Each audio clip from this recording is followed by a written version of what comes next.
Hello, Darren Alff here from Bicycle Touring Pro. Can you tell that I am currently in the middle of a bicycle tour? Today I thought I would tell stories about traveling on trains. I've spent the last 21 years traveling around the world on my bicycle, and I've probably taken hundreds of trains with my bike. And traveling by train with a bicycle is not the easiest thing, as you are about to discover in this video. So today I'm sharing 3 horror stories from my bicycle touring adventures on trains. So my first story happened back in 2007. This is a relatively tame story in comparison to the 2 I'm about to tell in just a moment. But I was traveling from Germany to the Czech Republic, to Prague, on a train, and I had my bicycle. And I got on a very small town in Germany. I get on this train. I'm the only person getting on the train at the time. And when I get on, there is nobody on the train at all. Now, I've purchased my ticket in advance. So on the ticket is a cabin number, you know, a car number, and a seat number. And so I walk up and down the train trying to find this cabin number and the seat number, but there are no numbers anywhere. Usually, like on a train, there's kind of like an affixed number, like D7 or something like that, or 13, 14, 15, 16, and then, you know, assigned to a cabin number. On this particular train, all of the numbers were digital. So there were no actual numbers assigned to each seat, but there was a slot, an electronic slot at the top of each seat where they could change the seat number to whatever they wanted it to be at some point in the future. But when I got on this train, there were no numbers. There was just this digital box, and every single seat on the train said reserved. Reserved, reserved, reserved, reserved. So there were no numbers whatsoever. And I just figured that because the whole train was empty and there was nobody on there, that they had switched all of the numbers to reserved just to say, like, sit wherever you want, basically. You know, it doesn't matter which cabin or seat you sit in because there's nobody on this train. So I just randomly pick a window seat on the left-hand side of this train.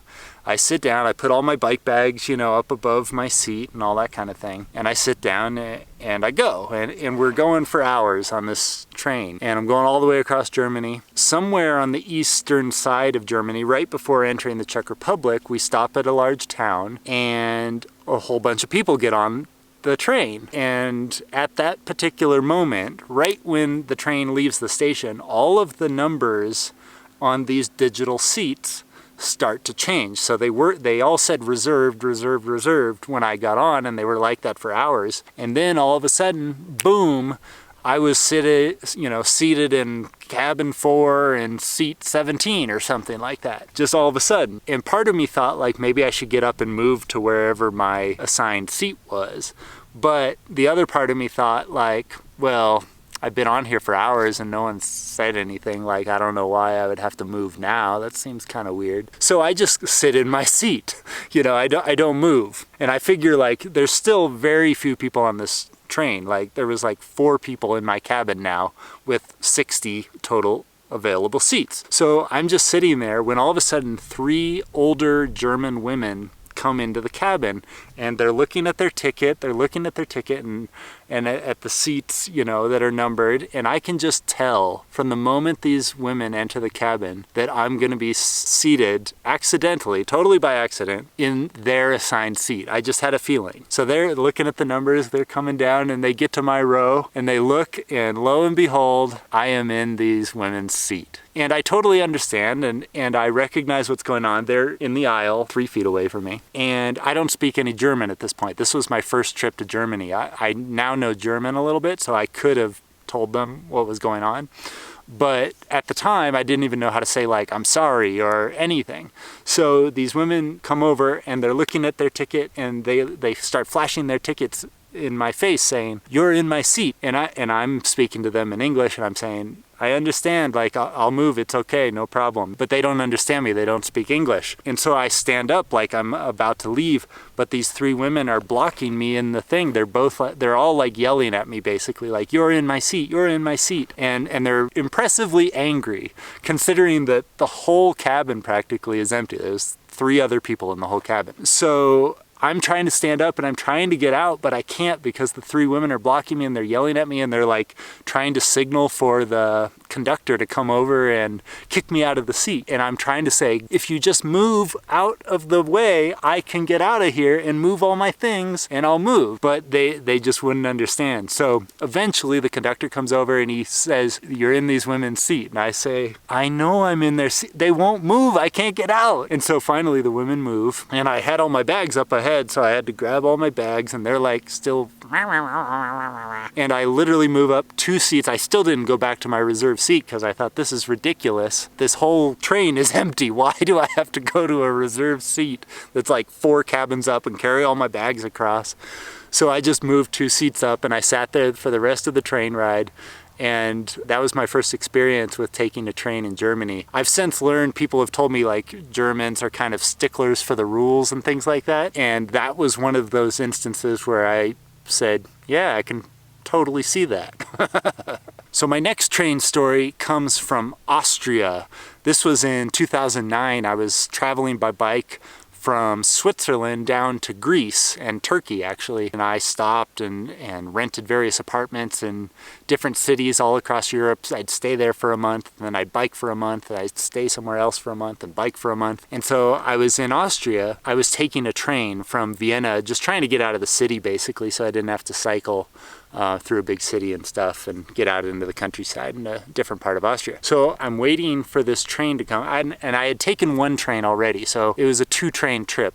I took one train and then I had to transfer, get on another train to get to the city I was trying to go to. So on my first train, no problem. I get on with my bike and everything, and at this time I had a Bike Friday folding bicycle. It's like almost like a tiny little bicycle with little 20-inch tires, and it folds up so you can travel very easily with it on trains and buses and planes and all that kind of thing. So perfect sort of bike to have on a train trip, you would think. So my first trip goes perfectly fine, and what I was doing was taking the bags off of my bike, and I'd go onto the train really quickly and put these bags above my seat wherever I happened to be seated. Then I would run back outside, grab the folded up folding bicycle because it was required to be folded up for this particular train, and I'd grab the folded up bike and bring that on board the train and put it somewhere else in the train, wherever they told me to put it, and then I would go back to my seat where my bags were. And this had worked, you know, dozens of times all across Europe, no problem, up until this particular train ride.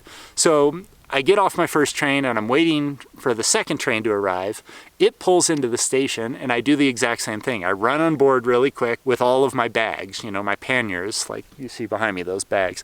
I put them in my seat, above my seat, and in those bags is like my computer, my clothes, my toiletries, my passport, my wallet, everything. And then I run back outside really quick to grab my folded up touring bicycle, my Bike Friday. And I grab this bike and I'm about to just jump back on the train when all of a sudden the doors slam right in front of my nose, you know? And right in the next car over was the conductor, and he had manually closed the door in front of me on purpose because he saw me getting on board the train with a bicycle. He's leaning out of the window basically on the next car over saying, "Sir, no bicycles allowed." And I'm saying, "No, you have to take my bicycle because I've already gone on one train and they said it was perfectly fine to have on this train, and it's a folding bicycle so it doesn't take up a lot of room." And I don't know if this guy just didn't speak English very well, which is very possible, or if he was just being a jerk. But basically he said, no bicycles, and he closed the door and the train started to move out of the station. And I'm still carrying this bicycle, and on board the train is all of my stuff, everything I own that I've been traveling with for months across Europe, my passport, my wallet, everything is on that train, and I'm outside holding this bicycle about to be left in the station. So I start running after this guy, and because I can still see him, the conductor, through the glass, you know, standing right there, and I start running after him with the bike, but the train starts to move so fast that I can't keep up. So I just throw the whole bike down onto the ground, and I am sprinting alongside this train, slamming my fist up against the glass where the conductor is, saying, "Stop, stop, my stuff is on the train, my passport's on the train, my wallet's on the train, my money's on the train." And we're literally this close. He's on the other side of the glass as this train's going away, and he's kind of like smiling like, "Ha ha ha, sucker," and I'm freaking out. And just as this train is about to leave the station, I hear the brakes just come on.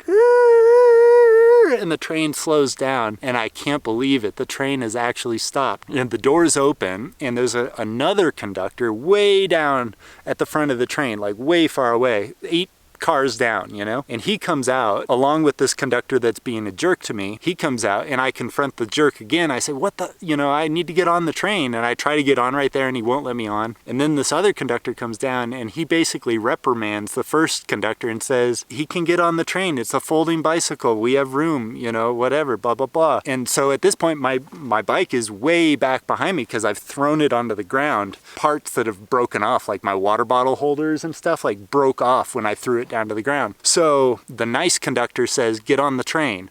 So I sprint back to my bicycle and then I try to get on right there, you know, where my bicycle was at that particular cabin, but the doors were locked. So I had to then run all the way up to where the doors were open on the train where the nasty conductor was. I got in on his car, and by this time I'm like dripping sweat. I have grease all over me because my bike has been rubbing up against me. I'm bleeding in a couple points where like the spokes or, you know, sprockets from my gears and everything have gone into my arms. So I'm like dripping blood, sweaty, dirty, and then I have to carry the bike through several cars back to wherever my stuff had been stored, you know, I had put it on previously. So I'm like carrying this bike through the aisles of people who are all wondering what the heck is going on, you know, why did the train just stop just as it was about to leave the station and everything. Anyways, I finally get back to my seat and I'm of course in the freaking middle seat with 2 people on the side of me in like a booth. So there's like, you know, 6 people in this little booth and I have to face these people and I'm just sweaty and dirty and bleeding. And it was, honestly, it's like one of the worst things that's ever happened to me on my travels. It was so stressful. I mean, that's how close I got to losing everything I freaking own, except for the bike, I guess. My passport, money, everything was on that train. Which brings us to our very last train horror story. Those first 2 stories took place in Germany and Austria. This story takes place in Sweden, and this is something that I have talked about before in one of my previous videos, but for those of you who did not hear about me being kicked off the train in Sweden, this is the story. So I was traveling from Norway to Sweden, and I needed to get to the city of Umeå because I had rented an Airbnb apartment there. And I had crossed from Norway into Sweden the day before, and I'd gone into this ski town where I was hoping that I was able to change my Norwegian money into Swedish money because they use different currencies. Unfortunately, this particular town didn't have a bank or an ATM or anything, so I wasn't able to change my money. So I had no Swedish money, and I knew that the next day I was going to be getting on the train. So how am I going to pay for this train without having any money?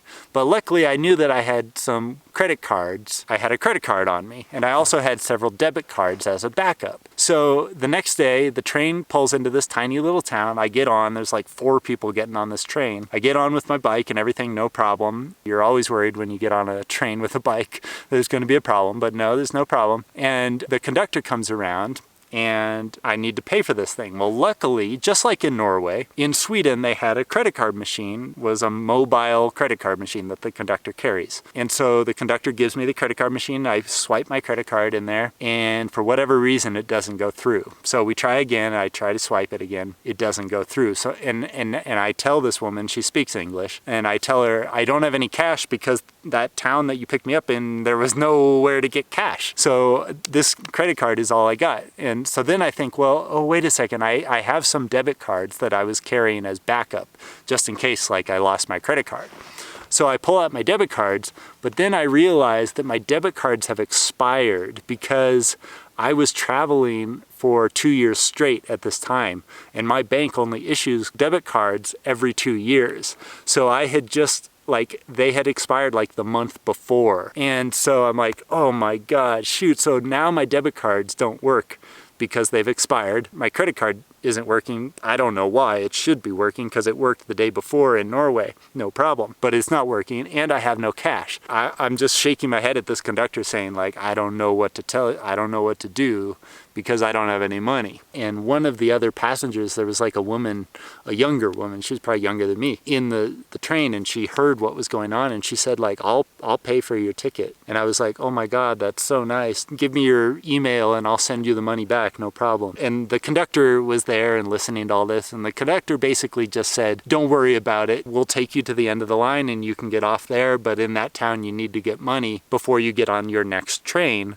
to continue up to Umeå, Sweden. So I was like, oh, that's so nice of you. So basically I rode the train for free. Crisis avoided, right? Well, I get to the next town and then I need to go get cash, but my debit cards have expired.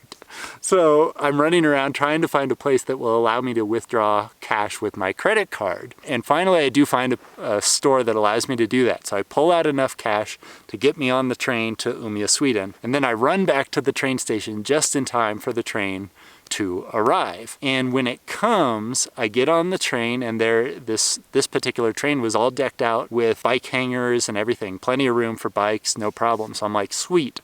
Home stretch, you know, to Umeå, Sweden. All I got to do is stay on this train and then I'm there. And so I sit down and there's like 4 people in the whole train again. Like, it's practically empty. And before I practically even have a chance to get comfortable, the conductor comes by and he says, sir, the engineer or the driver or whatever the train wants you off of the train. And I'm like, what the heck? Why? What did I do? At first I thought this had to do with not paying on the previous train, perhaps, or something.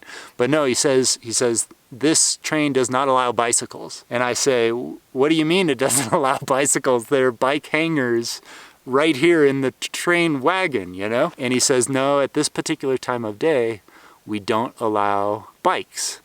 And I'm saying, yeah, but there's 4 people on this train. It's not like it's full. And he says, I'm sorry, but the engineer wants you off the train. And he doesn't want to get in trouble for having you on the train. And I just can't believe it. And so I go back and forth with this guy, and eventually I get off the train because they just are not going to let me continue to ride. So they stop the train in the next town and boot me off. So I get off the train, and now I'm like way far away from my destination, thinking, how am I, if the train doesn't allow me to take my bicycle on board, how am I going to get there? You know, it would be like a 2-day bike ride for me to reach my destination, but I need to be there by this evening or by tomorrow morning.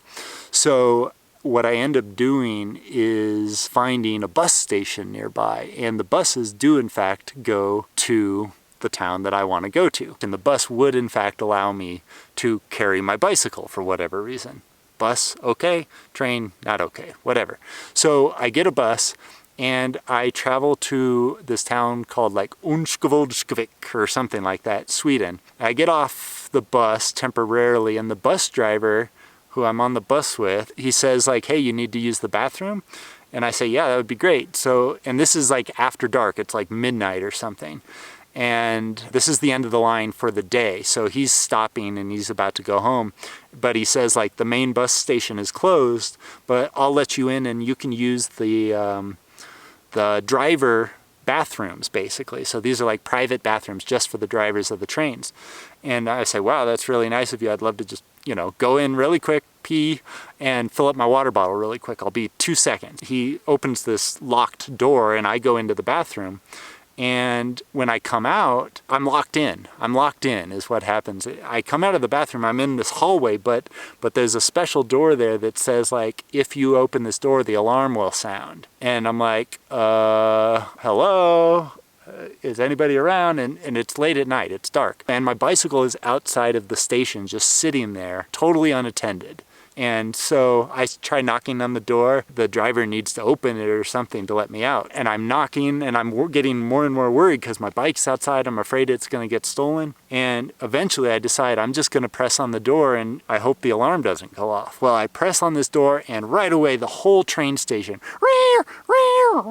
you know, the alarms are going off. And I think there was even a voice that said like, the police have been called, the police have been called, the police have been called, or something like that. You know, so I I come out of the door and the bus driver comes running over. He had gone back to his bus and just left me there, locked in the bathroom. And he comes back, he said, "What'd you do? You opened the door?" And I was like, "Yeah, you left me in there. I didn't want my bike to get stolen." And he's like all pissed off at me, and I feel bad because he was trying to do me a favor. Bus driver just left me there. He was all pissed at me and he was like, whatever, and he just went back to his bus. And then there was no one else around, so I just grabbed my bike and rode off into the dark. Ended up camping in the bushes nearby the bus station that night, and then I rode back to the bus station the following day, got on another bus, and traveled all the way to Umeå, Sweden. So, it was a big, long ordeal. Like, everything that could possibly go wrong in a single day did go wrong on that particular ride. And as you can see, buses, trains, whatever the case may be, it is sometimes not fun to travel with your bicycle. All right, so those are my 3 horror stories about traveling on trains with your bicycle. If you enjoyed this video, please hit the like button. I'd really appreciate it. If you would like to see more videos like this one, make sure you check out all of the other videos on my channel. I've got more than 600, 700 videos on my channel. If you want to see my future videos that I publish, make sure you hit the subscribe button. And if you want to learn how to conduct your own bicycle touring adventures and not make all of the same mistakes that I have made on my travels over the last 21 years, make sure you visit my website at bicycletouringpro.com and pick up a copy of my book, The Bicycle Touring Blueprint. All right, guys, that is it. I am Darren Alff, once again from bicycletouringpro.com. Thank you so much for watching, and I hope to see you out on the road sometime soon. Bye-bye.